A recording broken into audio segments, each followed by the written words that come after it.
Armoor municipal కార్యాలయంలో చెత్త బండ్ల ప్రారంభోత్సవం అని చెప్పి ఆనాడు చెత్త బండ్ల ప్రారంభోత్సవం అంటే ఆ బండ్లు మున్సిపల్ కార్యాలయానికి చెందిన ఉంటేనే ప్రజల ధనంతో కొనుగోలు చేసింది ఉంటేనే ప్రారంభోత్సవం జరుగుతుంది. కానీ ఆనాడు కాంగ్రెస్ పార్టీకి చెందిన కౌన్సిలర్లే ఆ యొక్క వాహనం యొక్క అద్దాలు వెలగొట్టి ప్రజాధనాన్ని నష్టం చేస్తే ఇప్పటి వరకు కూడా ఇక్కడ ఉన్న మున్సిపల్ కమిషనర్ గారు ఎటువంటి చర్యలు తీసుకోకపోగా నిర్లక్ష్యం వహించిండ్రు.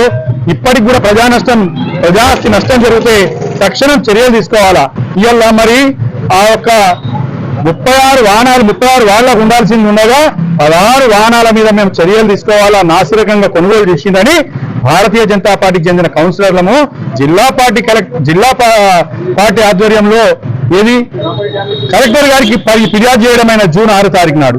కానీ ఇప్పటి వరకు కలెక్టర్ గారు రిపోర్ట్ పంపిమన్నా లేకుండా కలెక్టర్ గారు దీన్ని ఏమైందని పత్రికల ముఖంగా సోషల్ మీడియా రూపంగా ఎలక్ట్రానిక్ మీడియా ఇక్కడ కోడై కూస్తున్నా కానీ ఈ జిల్లా కలెక్టర్ అనేటైనా అసలైన జిల్లా కలెక్టర్ అనేది మర్చిపోయి కాంగ్రెస్ పార్టీకి బంట్రోతుగా ముఖ్యంగా సుదర్శన్ రెడ్డి అనే ఒక లీడర్ ఉన్నాడు, మన బోధన ఎమ్మెల్యే. ఆయన ఎమ్మెల్యే అని మంత్రి అనుకుంటుడు తను ఆర్మూర్ వస్తున్నాడు. కానీ ఇక్కడ జరుగుతున్న అవినీతి మీద మాట్లాడాడు.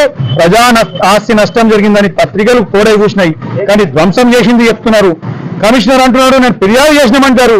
మరి పోలీస్ అధికారులు ఎందుకు చర్యలు తీసుకుంటలేరో, ఈ కమిషనర్ ఎందుకు అడుగుతలేడో మాకు తెలుస్తలేదు. కానీ భారతీయ జనతా పార్టీ ప్రజల పక్షాన ఈరోజు ప్రజాధనం ఏదైతే నష్టం జరిగిందో దాని మీద ప్రశ్నిస్తున్నది.